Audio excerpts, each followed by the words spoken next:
Hi everyone, welcome back. So let's take a look at tip number 3 then. So we're going to have a look at another different task for part 2. Here's your task. So we've got 3 people in different situations, and our questions are: in what ways are these stressful situations? What could you do to be less stressed in these situations? Okay. So we've got a lady in a car, a guy taking an exam, and a person doing a presentation. So again, you're now going to hear one of my students complete this task. Again, first time they'd ever seen this task, first time they'd ever done speaking part 2 task. I want you to listen. Again, have a think. Where are they going wrong?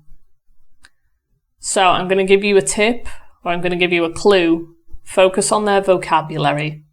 Listen to that person's vocabulary. What is it about their vocabulary that is not quite right? Okay. Right, so let's have a listen now then. The man at the meeting could be a manager in front of, could be stressed because he's in front of his colleagues presenting a new idea and waiting for their approval. And he could be less stressed if he was well prepared and convinced about his idea, the effectiveness of his idea. While the girl in the car is absolutely stressed by the traffic jam. She's bottled in a traffic jam.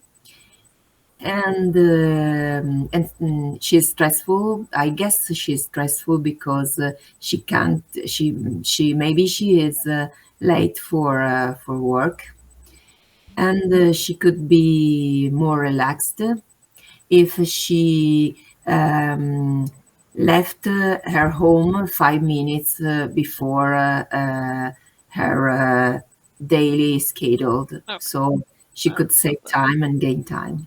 Okay, so there's my student doing that task. So what do you reckon about their vocabulary? What did they need to improve specifically about that vocab? What do you think? Well, I'm actually going to show you my feedback. So this was done actually in one of my lessons. It was done in a live lesson with a student. And I'm actually going to show you now my feedback, what I said to that person in that lesson. So let's take a look what I said. Okay, that was good. Apart from, you used the word stressed about 6 times. Okay, which is exactly what I told you not to do. Okay. So, yeah, you need a few synonyms for stress there. The last one you said, oh, she could be more relaxed, which was better, but the rest was stress. Okay, so there you have it, okay? Don't repeat the vocabulary from the question, and also just in general, don't repeat vocabulary. Try to find synonyms, paraphrase while you're speaking, okay?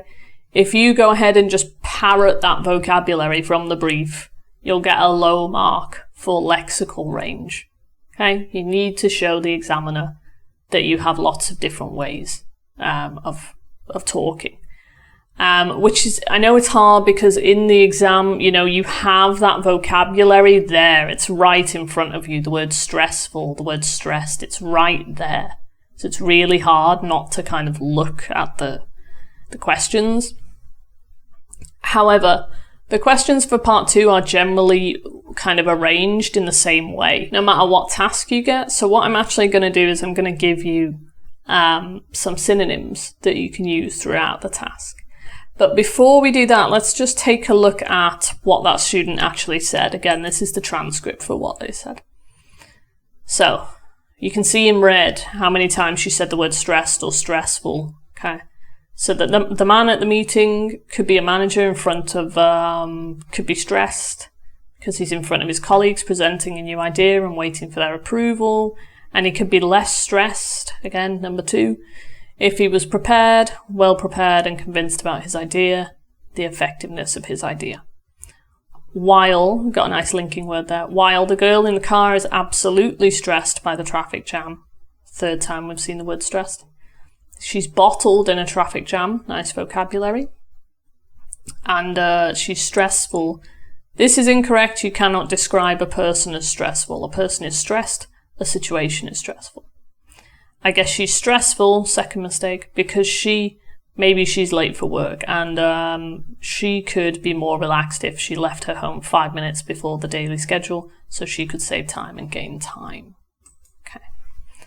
So again, she used the word stressed or stressful 5 different times, and she actually made a mistake with the word stressful there as well. So, in order to avoid this, in order to give you some different ways of speaking, I have some synonyms for you here. Okay. So yeah, the task, often the questions, they'll either ask you to give advantages or disadvantages for something. They'll ask you how important something is, or they'll ask you how easy or difficult something is. Usually they tend to be the general kind of questions that you get. So here's some synonyms that you can use to avoid repeating the vocabulary in the description. So advantages, you can say a benefit, a pro. So they're both nouns, or you can use the adjectives helpful or useful. Disadvantage, again, nouns, a downside, a con. Detrimental is an adjective, something is detrimental to something. And a hurdle is a noun, okay? A hurdle is like an obstacle, okay? Important, you've got lots of adjectives for important: crucial, essential, vital, imperative. They're all great synonyms for important, okay? Easy, you can say something is a snap, something is straightforward, something is no sweat, something is a piece of cake. So you'd use all those with the verb to be. And difficult, again, something is no picnic, something is problematic, something is challenging, something is easier said than done. Easier said than done is a really nice kind of idiomatic expression, actually. It's used a lot by native speakers, so that's a great one. I would definitely take that one if I were you. So yeah, take a look at those, study them well. If you go to the resources folder under this video, there's another little game for you there, synonyms game. Pear Deck users, just click the link now on the slide and you'll be able to play that game interactively now. So go ahead, do that, have a little practice, and then come on over to the next lecture where we'll be looking at pro tip number 4. I'll see you there.